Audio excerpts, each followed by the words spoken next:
as humans, I think we have a lot of fears and we have a lot of frustrations and we don't know how to channel our emotions, so it cripples us. And I find that when I'm on shrooms, it releases certain compartments of my brain or my thought process. Yeah. And it puts me in touch with certain sides of myself that I've buried for a very, very long time. But I ain't finna look for broke. I tripped across them cause I seen it was planned. The truck had me out but didn't know how to count. Told her ring up and didn't know the amount. Expensive new berries I couldn't even pronounce. No gun polish just sticking the part. Hope nobody gets out of their body. Got itself hurt, it was full of that money. We ain't even wanna have to kill no. We were on shrooms that night after the concert. Yeah. You said a bunch of crazy shit that I will never repeat on this channel. But one of the things you said that we can talk about. We could repeat some of the stuff. We can repeat some of it, yeah. One of the things was that you said you missed the violence and you actually miss killing people. How does that affect you in your life today when that pops up and you have those feelings? It used to be pretty hard. You have to, so before I answer this, you got to think about where I was at when I said it, and then doing shrooms sometimes lets inhibitions go. Yeah. So as humans, I think we have a lot of fears and we have a lot of frustrations and we don't know how to channel our emotions, so it cripples us. And I find that when I'm on shrooms, it releases certain compartments of my brain or my thought process. Yeah. And it puts me in touch with certain sides of myself that I've buried for a very, very long time. Yeah, sometimes I do miss the fact that when I was a kid, in my 20s. You would just go up and slap somebody for doing some shit like that, or worse. Or worse, yeah. So I do miss it sometimes. But that doesn't mean that that's something that I gravitate towards. I don't think it's something that you gravitate towards. It's something that I have to battle sometimes more than other times. Like, what kind of example would I be setting to somebody right now at the age of 45 and I walk up to somebody and just slap them because they did something that back then would completely offend me? Yeah. Or a business owner doesn't treat me the way that I feel I should be treated. Or I walk into a restaurant and the waiter doesn't look at me the way that I think they should look at me. Yeah. Or a significant other doesn't treat me the way that I feel I should be treated because I treat them much better. Yeah. That doesn't give me the right to lash out. These are just like inappropriate and immature behaviors that I gravitated towards, and that's all I knew. Yeah. So absolutely. Do I miss it sometimes? Unfortunately, it was a part of me for many years. Yeah. It was a part of me for longer than it hasn't been a part of me, if that makes sense. Yeah. That life was a part of me a lot longer than what I'm currently living right now. For sure. Much longer. So of course sometimes it's still in there. Yeah. And then sometimes some people don't know what that's even like. Yeah. Like, do you think you miss kind of like maybe the elevated adrenaline that came along with like putting in work? Oh, absolutely. It's Okay. it's exciting. I remember going through the transformation and the change and thinking to myself, I live a very exciting life. Like, a lot of people wouldn't even know what to do with the lifestyle that I lived. Yeah. Like, if I took you through a day of my life as a teenager or in prison, most people wouldn't even know what to do with that because it's very dangerous.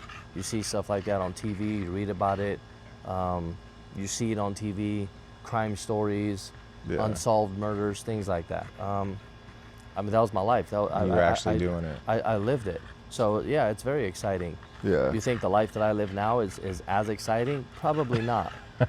Like, think about it. But it's more positive. It's much more positive, but is it as exciting? No. And then what do people look at as exciting? You're not going to get that same adrenaline dump from that. No. So the physiological action from excitement, I wouldn't necessarily call it excitement, but fulfillment, I would call it.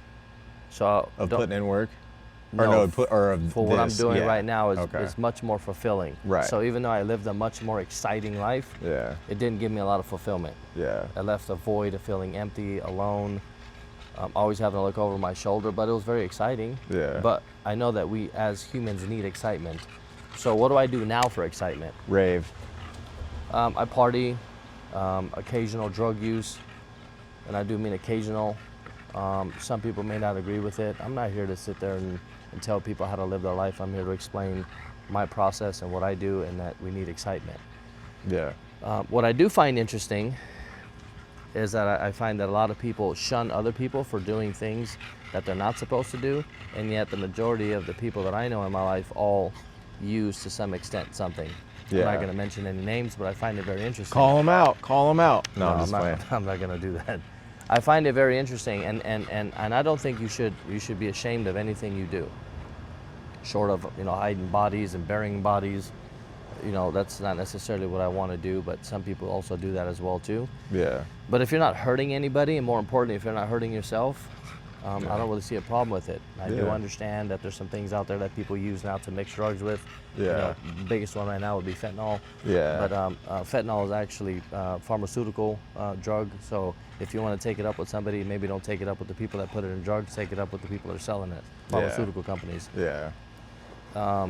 You can use baking soda to mix things with. So drugs have been around for many, many years, and then the abuse of drugs have been around for many years, and then the people that actually mix fentanyl with other things is inappropriate. And I do understand that it is a gamble. Why do I take the gamble? Excitement. I don't really think about it. I guess I trust where I get it from. I trust that it probably doesn't have fentanyl in it, because some of the people that I work with ask me about stuff like that, and I'm pretty open about it. Yeah. But back to your original question, yeah, I do miss it sometimes. And I often question myself, is that inappropriate for me to miss something like that? To miss the violence or to miss the excitement? I don't know. I'm not perfect. I don't think it is. I mean, I think it's primal in us that we've been doing violence, since the beginning of time. It's like when a soldier comes home and isn't doing shit, that, they don't care that they're around their family. They don't care that they're in a normal job. They miss just being over in Iraq or whatever. Even though that was shitty, they miss that. So there's got to be something that's very almost soothing to the soul and that factor as a human being to, be in that primal state, and then to be taken out of that can probably be a little disheartening. Yeah.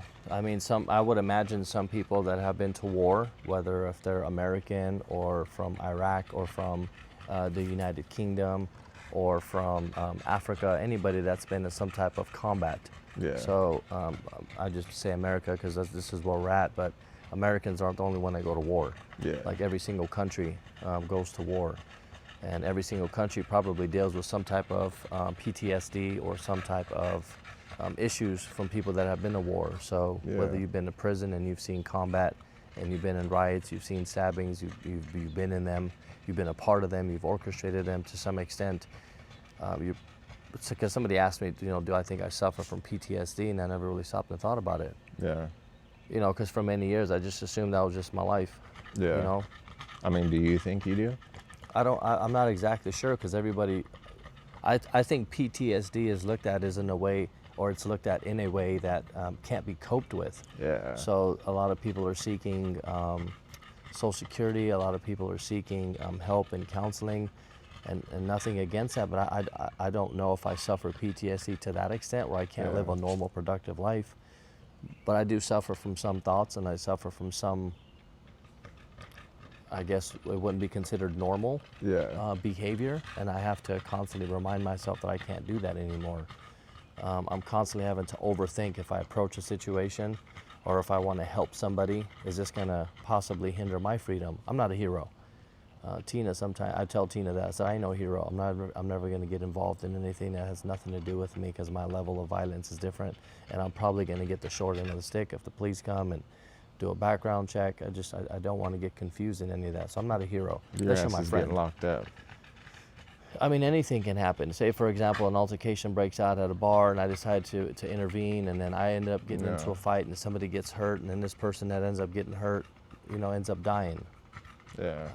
District attorney can spin that in so many ways. So I'm just constantly thinking about me and the difference between me and somebody else that's never really lived my life and doesn't really have my background. But I do my best to keep these thoughts and to keep these feelings at bay, because the life that I live now is much better than it used to be. But every now and then I do miss it. I miss the excitement. I miss just not being able to do what I really want to do. Yeah. But the things that I really want to do aren't appropriate and they're not fulfilling and I don't know how to respond to that. What are the things you really want to do? Like just like you said, smack somebody for getting out of line, or what do you really want to do? Sometimes, I mean, when I was when I was involved in gangs, you know, sometimes you would see another person and we would call it,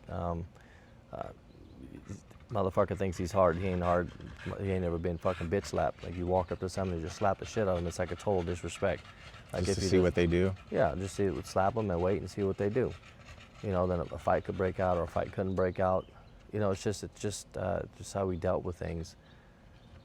It's different. And now I think about how can I approach conflict, or how can I diffuse conflict, or I just don't even talk to somebody. If I don't talk to you, it's my way of saying I don't really you're not in my way. You're not interfering with my life. I'm gonna stay out of your way because it's safer for you, not for me. Yeah. Just want nothing to do with you. You're not adding to my life. You're not taking away from it. You're irrelevant to me. Yeah. Because life keeps going. Yeah. So how do you cope with those feelings when they come up? Do you acknowledge that they're there, or do you just... I do now. I acknowledge that they're there. Okay. I acknowledge that they're there, and I don't try to act like they're not there. And I just try to reason with myself. I talk myself that it's like self-talk. Yeah. I call it stinking thinking. Like we all have these thoughts, or I call it two wolves. Yeah. You know, we all have two wolves. So one of them's good, one of them's bad. The one that's going to thrive is the one you feed more. So if I constantly feed these thoughts or this wolf, it's gonna eat, and it's gonna grow, and it's gonna attack. So I try not to feed that wolf. Cause I seen it was planned. The track had me out, but didn't know how to count. Told her ring up and didn't know the amount. Expensive new berries I couldn't even pronounce. No gun polish, just stick in the pot. Hope nobody gets out of their body. Got itself hurt, he was full of that money. We ain't even wanna have to kill nobody. Ryan down ocean